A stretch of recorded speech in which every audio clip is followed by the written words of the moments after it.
I talked about their performance last week, and I was really hitting on the fact of how good Joe Burrow really is. Like, that performance he put on against the Bills was exceptional. And last week, at some point leading up to the game against the Ravens, he had this presser where he made comments about him not enjoying the game of football. He's just not been enjoying it. And the topic of this was Joe Burrow not having fun in Cincinnati. And that is a typo on my graphic. Please excuse that. That's supposed to say unhappy. But I really put into perspective, and I thought about this from a grand scheme of things. And I came up with this argument and this take.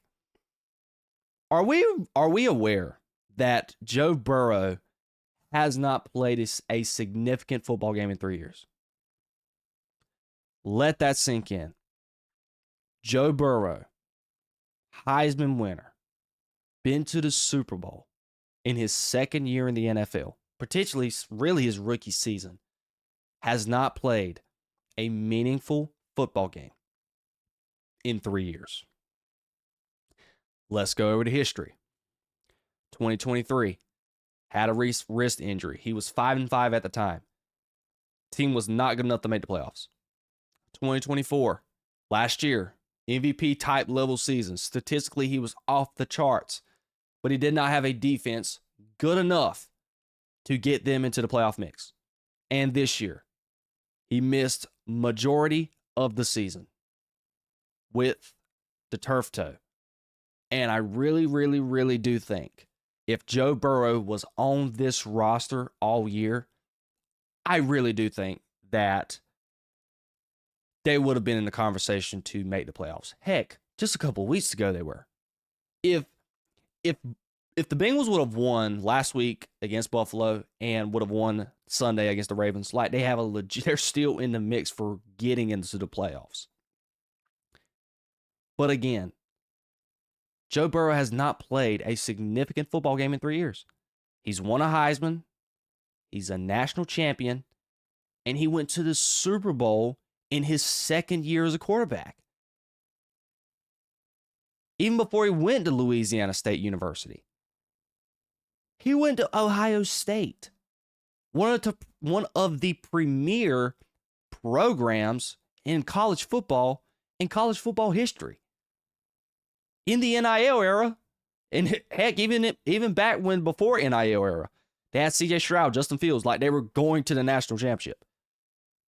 And right now, they're national champions last year, and this year are like could be considered the favorites so far to win the college football playoff this year. Like that's the type of programs that Joe Burrow has been a part of.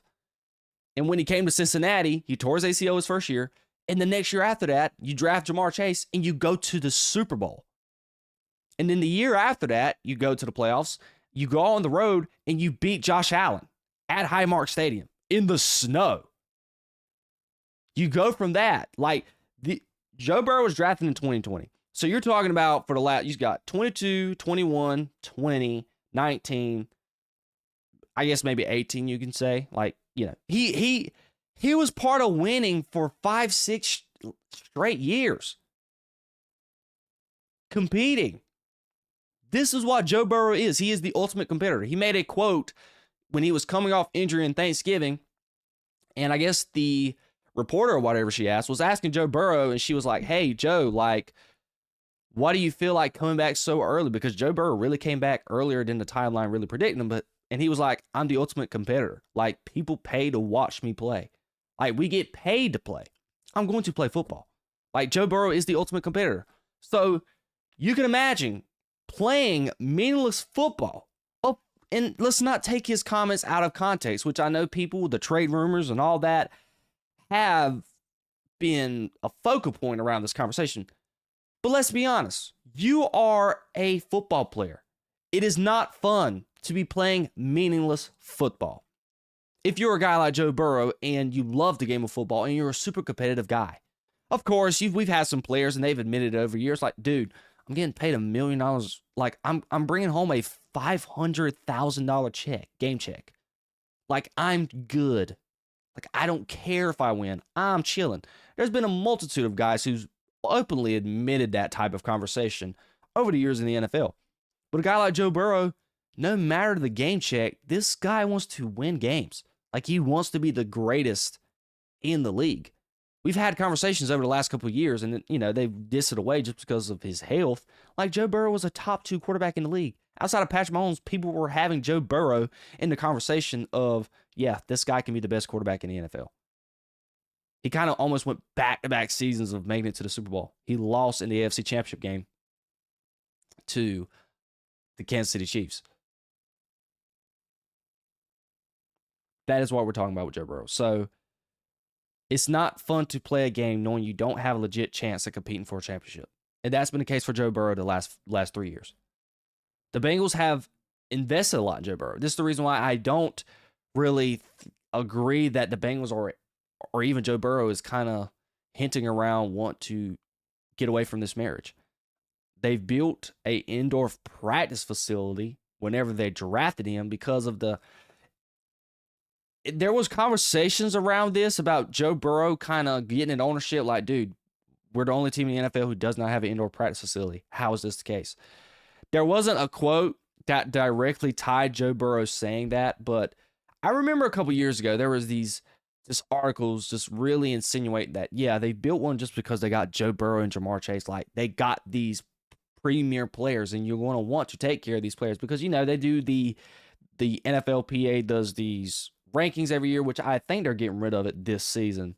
But, they did the report cards to where the players rank, like, each organization. And, like, the Bengals were bottom everywhere, in every way, form, or fashion. So they built an indoor practice facility when it regards to having the presence of Joe Burrow. They drafted Jamar Chase when they really wanted to draft Penei Sewell. And they signed T. Higgins this past offseason when I kind of feel like the Bengals were leaning towards letting him walk. But in order for the Bengals to be successful these next couple of years, they got to draft. And I went back. They have not drafted well these last couple of years. They have not. And I went back 5 years. The Shamar Stewart trade has been The Shamar Stewart pick has been an absolute disaster. You had the whole drama with him the offseason leading up into the preseason of him not signing his rookie contract. Had all that going on. Now he's been injured part of this year, and when he has played, he's not been good. Outside of him, the only really good player has been Chase Brown. He's a running back. Like, you haven't drafted an impact player since Jamar Chase. Now, the Knight kid, Demetrius Knight at linebacker, he's a pretty good player. He's flashed here or there so far this season. But they just don't have talent. That Super Bowl team they took, even defensively, they weren't really loaded with talent. They just had Lou Anarumo was the architect of that defense. And you got rid of him. He was kind of like the scapegoat for their defensive struggles. But he's been very, very successful in Indianapolis. Look at what he's doing over there with the Colts in that defense. He's been out with 2 of their best corners, Shardavius Ward and Sauce Gardner were not on the field on Sunday. And yet, one of the best prolific offenses in the NFL, they got a guy in Jackson Smith-Njigba who is the leading receiver in the NFL. Sam Darnold's playing well. Like, they held that offensive unit on Sunday on the road to nothing but field goals. So, again, it's the thing with the Bengals. They have coaching malpractice across the board and organizational malpractice across the board. Zach Taylor had conversations and questions with him getting the job done, starting with the slow starts into earlier on in the season. Like, there's so many question marks where it's going to be hard. And you sign Joe Burrow. Joe Burrow, if you're Joe Burrow, you signed that contract. You got that money. You got that extension. Jamar Chase, you paid those guys. T. Higgins, you paid him. You're struggling right now to pay a star defensive end in Trey Hendrickson. You're struggling to pay him. So if you're Joe Burrow, I don't really know how your situation gets any better. And that's probably where you're going to introduce the trade rumors. But man, it's going to be hard for Joe Burrow to win in Cincy. I really think as long as he's the quarterback in Cincinnati, they're going to be a fun watch. And I know people are entertained. Like, imagine if Joe Burrow goes to the Rams. Do you know how good that football team is going to be?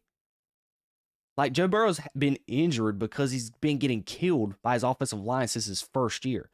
Heck, he tore his ACL because of the offensive line. Imagine if Joe Burrow was able to get an efficient offensive line.